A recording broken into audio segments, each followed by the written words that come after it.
The craziest human experiments in history. The most twisted human experiments that actually happened. You think modern science is wild? Wait until you hear what doctors and researchers did to people throughout history. We're talking about experiments so messed up, so completely unethical, that they make horror movies look like Disney films. And the worst part? Most of these happened way more recently than you'd think. I'm about to walk you through 5 of the most insane human experiments ever conducted.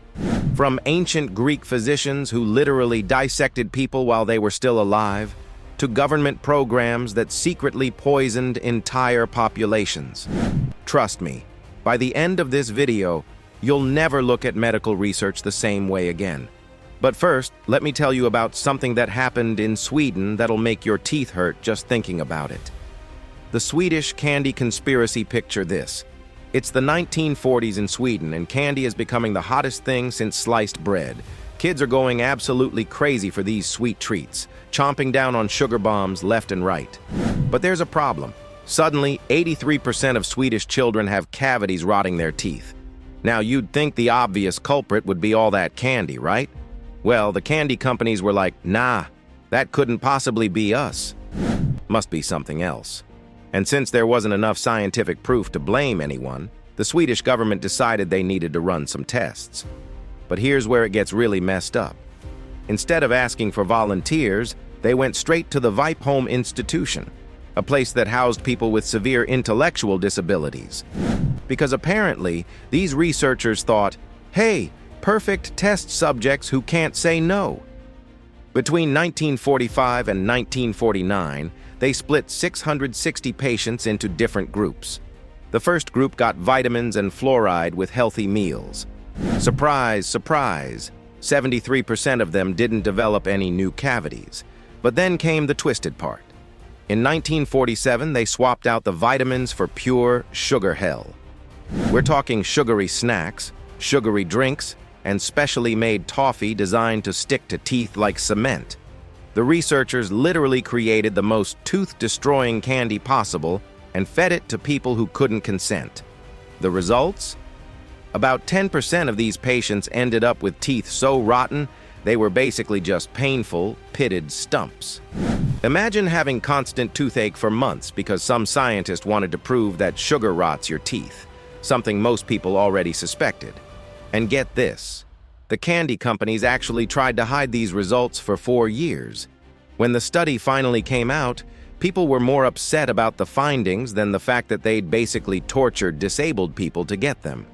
Back then, society saw these individuals as subhuman and thought their suffering was just payment for being taken care of. It wasn't until the 1990s, the freaking 1990s, that anyone even questioned whether this was ethical. So remember, kids, brush your teeth, and maybe don't trust candy companies when they say their products are harmless. The monster study that created monsters. Now let's talk about something that sounds innocent but was actually psychological torture disguised as science. This is the story of the monster study, and spoiler alert, it wasn't about actual monsters, but it was definitely conducted by one. Meet Wendell Johnson, an American psychologist who had a theory about stuttering. He thought maybe you could cure stutters with positive reinforcement, or, and here's where his brain went completely sideways, maybe you could create stutters by being a complete jerk to kids. So what did this guy do? He rounded up 22 orphans between ages 5 and 15. Because orphans apparently are always the go-to test subjects when you want to mess with children's minds. Here's how this sick experiment worked. They divided the kids into 4 groups. Group 1A had 6 non-stuttering kids who were told, "Great job, you're amazing speakers." Group 1B had 5 stuttering kids who were told, "Don't worry, this is just a phase, you'll get better." But then we get to the really messed up groups. Group 2A had 6 perfectly normal-speaking kids who were told they were starting to develop stutters, which was a complete lie. These kids were constantly criticized and told to get their act together for a speech problem they didn't even have. Group 2B had 5 stuttering kids who were constantly beaten down verbally for their inability to speak properly. The woman running these sessions, Mary Tudor, had a script written by Johnson that was basically designed to destroy children's confidence. She'd tell the normal-speaking kids things like, "Your teachers are complaining about your speech problems," and "Don't ever speak unless you can do it right." The results were immediate and heartbreaking. The kids in Group 2A, remember, these were normal speakers, became terrified to talk. They went from confident children to withdrawn, scared kids who would only speak in 1- or 2-word responses. Some even started punishing themselves for making any mistakes while talking. One 12-year-old girl was so traumatized, she literally ran away from the orphanage. And here's the kicker. None of the kids in Group 2A actually developed stutters. But the psychological damage was permanent. These children carried communication problems for the rest of their lives. They couldn't even tell their parents they loved them properly. So what did this research prove? That you can't cure stutters by being nice, and you can't create stutters by being mean. But you can absolutely destroy children's mental health by verbally abusing them. Groundbreaking science right there, Wendell.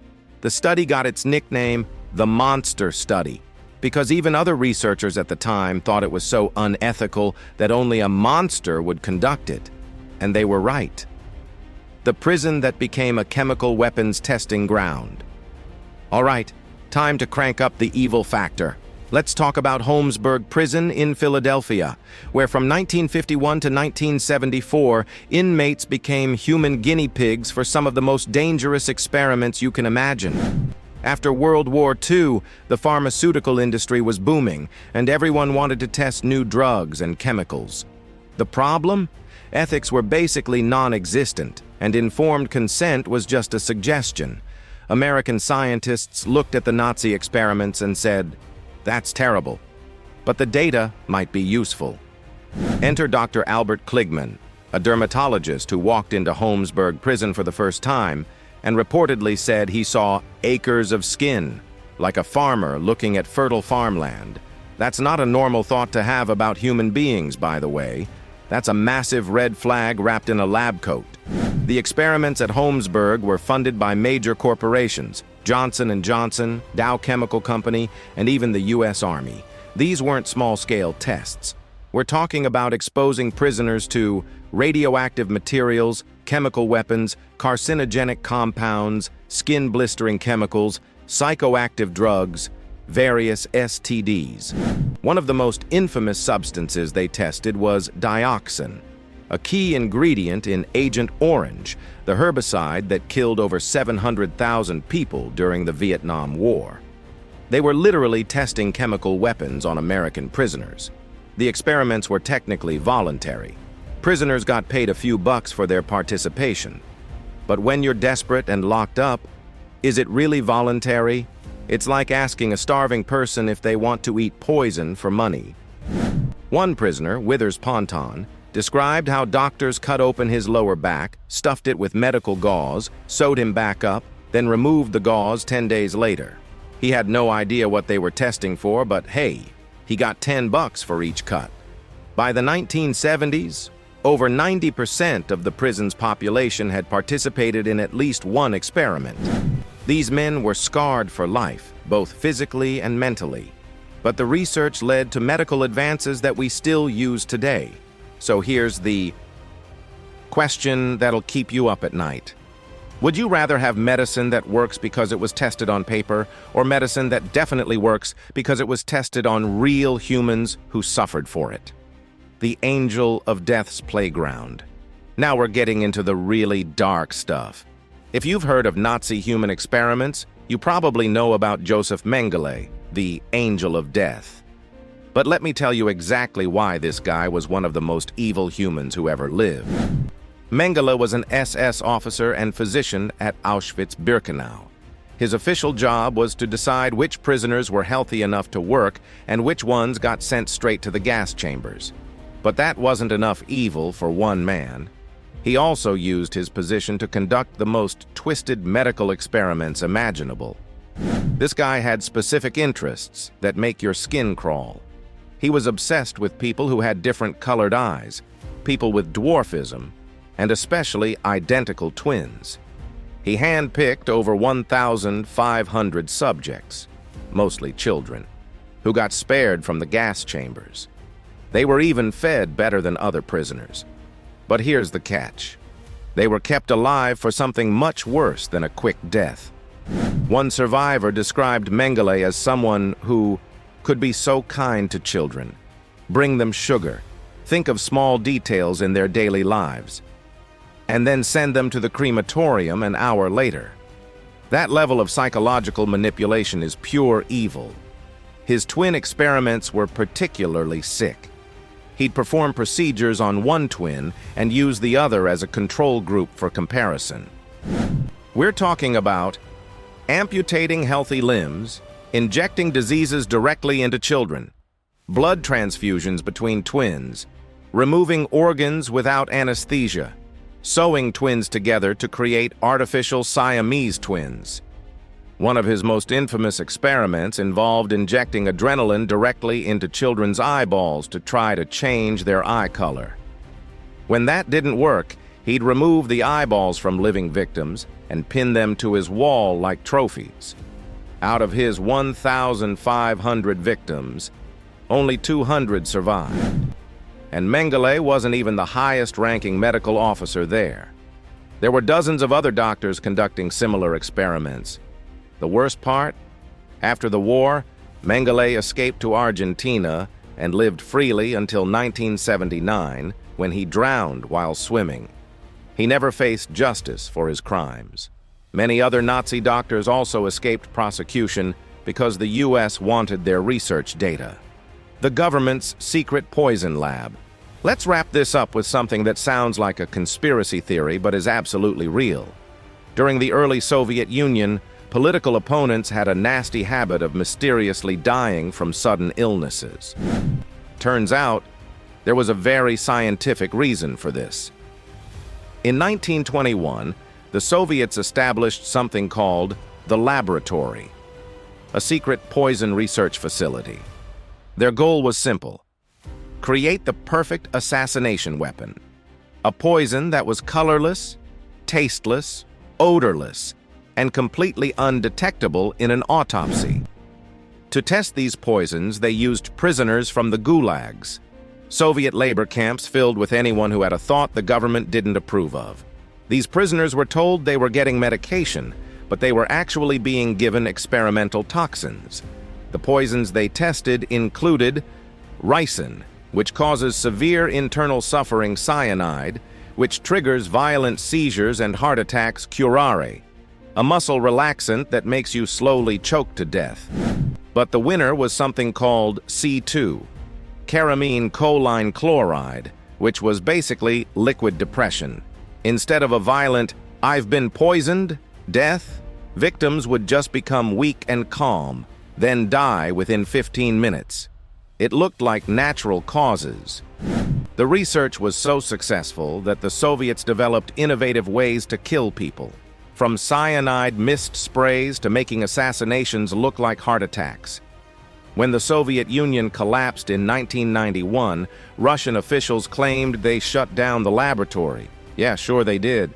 The pattern you can't ignore. Here's what's really messed up about all these experiments. They all follow the same pattern. Researchers target the most vulnerable people in society: prisoners, orphans, disabled individuals, minorities, people in other countries. They justify it by saying the research will help humanity, but most of the time, the results are either useless or could have been obtained through ethical means. And the people in charge? They almost never face consequences. The Swedish researchers kept their jobs. Wendell Johnson became a respected professor. The Holmesburg doctors continued their careers. Mengele lived freely for decades. The Soviet poisoners probably just moved to different government jobs. The scariest part is how recent some of this stuff is. The Swedish candy experiments ended in 1949. The monster study was in the 1950s. Holmesburg ran until 1974. We're not talking about ancient history here. Some of the people who conducted these experiments might still be alive today. So the next time someone tells you to trust the science, remember that science is only as ethical as the people conducting it.